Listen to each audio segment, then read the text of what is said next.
નમસ્કાર દર્શક મિત્રો, જી ટીવી ગુજરાતી ન્યૂઝમાં આપનું હાર્દિક સ્વાગત છે। હવે જોઈશું સમાચાર વિગતવાર। સુરતમાં 7 સ્ટેપ સ્કૂલ દ્વારા 7 સ્ટેપ કે સિતારા નામના એન્યુઅલ ફંક્શનનું આયોજન કરવામાં આવ્યું, જેમાં 500 જેટલા શાળાના વિદ્યાર્થીઓએ ભાગ લીધો। પાલનપુર વિસ્તારમાં આવેલી 7 સ્ટેપ સ્કૂલ દ્વારા એન્યુઅલ ફંક્શનનું આયોજન કરવામાં આવ્યું હતું, જેનું નામ 7 સ્ટેપ કે સિતારા રાખવામાં આવ્યું। વિદ્યાર્થીઓ દ્વારા 21 જેટલી કૃતિઓ પણ રજૂ કરાઈ। નર્સરીથી લઈ ધોરણ 12 સુધીના ગુજરાતી માધ્યમના વિદ્યાર્થીઓએ ભાગ લીધો। ઇનામ વિતરણ સન્માન કરવામાં આવ્યું હતું। આચાર્ય કોમલબેન શાહના જણાવ્યા અનુસાર 7 સ્ટેપ કે સિતારા નામના કાર્યક્રમનું આયોજન કરવામાં આવ્યું, જેમાં 21 જેટલી કૃતિઓને રજૂ કરાઈ। બાળકોની અંદર રહેલું ટેલેન્ટ બહાર આવે એ માટે આ કાર્યક્રમ આયોજિત થયો હતો। નર્સરીથી ધોરણ 12 સુધીના ગુજરાતી માધ્યમના 500થી વધારે વિદ્યાર્થીઓએ લાભ લીધો। વિદ્યાર્થીઓને ઇનામ વિતરણ કરવામાં આવ્યું, ઉપરાંત વિદ્યાર્થીઓનું સન્માન પણ કરવામાં આવ્યું હતું। કોમલ શાહ, પ્રિન્સિપાલ 7 સ્ટેપ સ્કૂલ। આજે કઈ જગ્યા પર શું કાર્યક્રમ રાખવામાં આવ્યો? સંજીવ કુમાર ઓડિટોરિયમમાં ગુજરાતી મીડિયમનો વાર્ષિક ઉત્સવ રાખવામાં આવ્યો છે। કેટલી કૃતિ અને કઈ થીમ?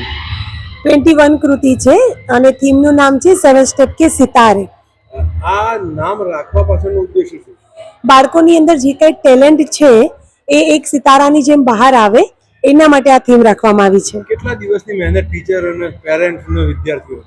પેરેન્ટ્સની મહેનત બી અથાગ છે। અમારી આ 21 કૃતિમાં 25 થી વધારે પેરેન્ટ્સોએ ભાગ લીધેલો છે। આની અંદર નર્સરીથી લઈ 12 કોમર્સ સુધી ગુજરાતી મીડિયમના 500 થી વધારે સ્ટુડન્ટે ભાગ લીધેલો છે અને એ લોકોની 1 મહિનાની મહેનત છે। વાત કરીએ તો આજે મુખ્ય મહેમાન તરીકે અને શું ફોકસ, કેટલા ઇનામ વિતરણ બી કર્યું? આજે અમે ઇનામ વિતરણમાં શાળાની અંદર જેમ કે અમે થીમ રાખી છે 7 સ્ટેપ કે સિતારે, તો અમારી શાળામાં ઘણા બધા સ્ટુડન્ટ એવા છે જે બોલિવૂડમાં, ગુજરાતી મૂવીમાં બી પોતાનું સારું એવું નામ અને વર્ચસ્વ ધરાવે છે, જે આજની તારીખમાં શાળામાં વિદ્યાર્થી તરીકે સારી સ્ટડી તો કરે જ છે પણ ખૂબ જ નામના મેળવી છે, તો એનું બી સન્માન કરવામાં આવ્યું છે અમારા ટ્રસ્ટી દ્વારા। સ્પોર્ટની વાત કરીએ તો સ્પોર્ટમાં કઈ રીતનું? શાળાની અંદર સ્પોર્ટ્સમાં, ખેલ મહાકુંભમાં તેમજ સ્ટેટ અને નેશનલ લેવલ સુધી પરફોર્મ કરેલા દરેક બાળકોને અમે સન્માન કરીએ છીએ। આજે ખાસ કરીને હોકી બાબતની વાત કરીએ તો હોકીમાં અમારી શાળામાં ગુજરાતી અને ઇંગ્લિશ મીડિયમની બધી ગર્લ્સ મળીને એક 14 ગર્લ્સની એક હોકી ટીમ રજૂ કરી।